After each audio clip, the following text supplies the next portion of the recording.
Et salut à tous les amis, j'espère que vous vous portez bien. On se retrouve aujourd'hui pour parler d'un film de Donnie Yen sorti en 2013 et que j'ai récemment réévalué. Générique.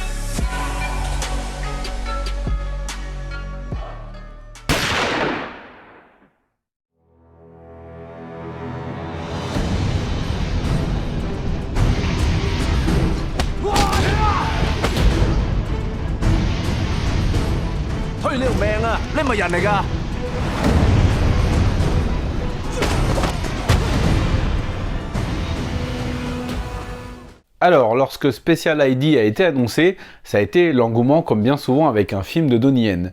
Il venait de signer de très bonnes prestations avec Flashpoint en 2007 et SPL en 2004, et on espérait, je pense, avoir un film du même acabit. Il est réalisé par Clarence Fock. Clarence Fock.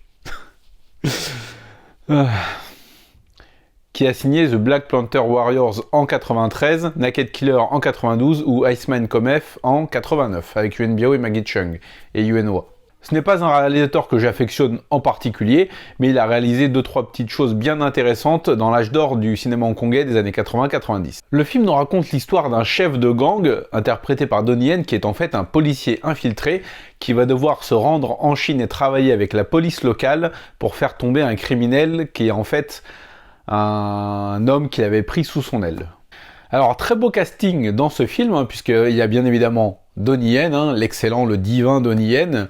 On retrouve également Ken Lo, qui fait une petite apparition au début du film, Colin Chou et Andy On. Un très beau casting d'artiste martial.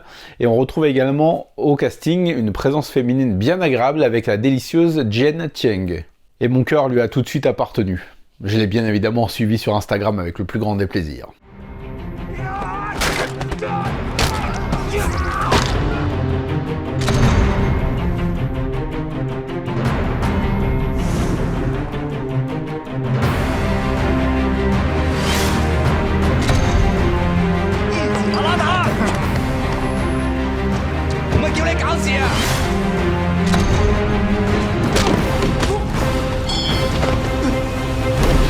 On s'éloigne avec ce film du ton très sombre et très pesant de SPL et du ton quand même assez relativement plus dramatique qu'on pouvait voir dans Flashpoint pour se retrouver face à une série B d'action plutôt efficace. Et je me souviens qu'à l'époque j'avais été pas mal déçu parce que je sais pas pourquoi il me semblait que ça aurait dû être quelque chose dans le ton des deux films que je viens de citer. Je m'attendais à un truc vraiment sombre, sans touche d'humour, et je dois dire que le film n'est pas du tout dans cette lignée. Il y a des touches d'humour, un rythme plutôt sympathique, mais on est très loin d'événements extrêmement graves puisque Donnie Yen campe ici. Salut. Chut, papa il enregistre.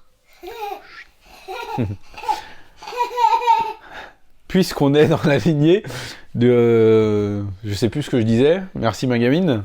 On retrouve un personnage de flic infiltré campé par Donnie Yen qui n'a qu'une seule ambition, c'est retrouver sa vie d'avant, de sortir de ce rôle de gangster de triade, et c'est son objectif premier.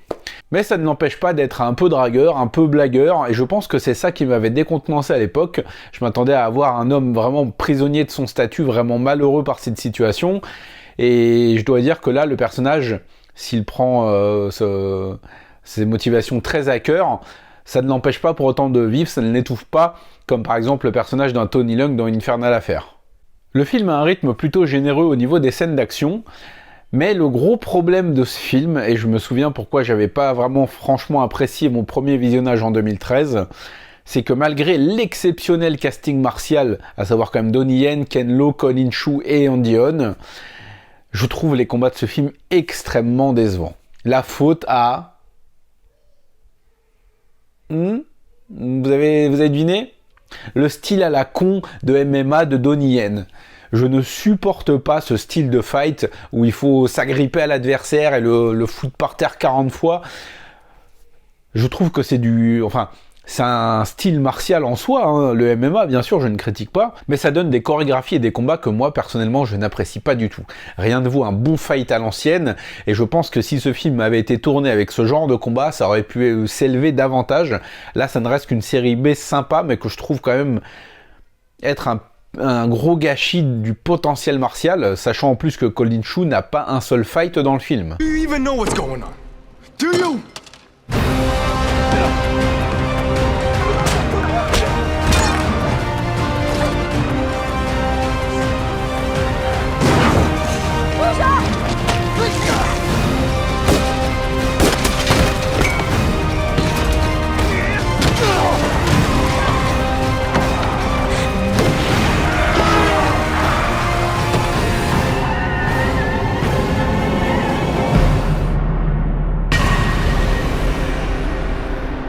Pareil pour Andy On, un acteur dont j'ai déjà parlé sur la chaîne et que je trouve extrêmement charismatique et très doué et qui là encore n'est pas utilisé à 100%, même si je trouve son personnage plutôt sympathique, assez cruel, et malgré tout j'ai quand même été satisfait, on va dire à 50% de son fight final avec Donnie Yen, même si franchement, comme je l'ai dit, si les chorégraphies avaient été différentes du style MMA, et bah ça aurait pu donner un gros fight que je regarde régulièrement, comme celui de Flashpoint par exemple. Là pour moi le film est sympathique mais ne sera jamais transcendant. Voilà, je sais que je l'ai vu 2 fois au final, une fois en 2013 et là il y a quelques jours. Et je sais que voilà, il m'a pas marqué plus que ça, même si tout ce qui va être réalisation et quelques scènes que je trouve quand même sympathiques, comme la scène du fight dans le restaurant par exemple, bah voilà. Pour moi, ça loupe quand même le coche d'être une grosse sortie, malgré un casting martial de première qualité et un casting féminin qui est de pure qualité également, n'est-ce pas? D'ailleurs, je trouve la complémentarité entre Donnie Yen et l'actrice Jen Cheng vraiment très bien. On n'est pas franchement dans une espèce de romance, on est plus dans une espèce de complicité amicale ou de relation...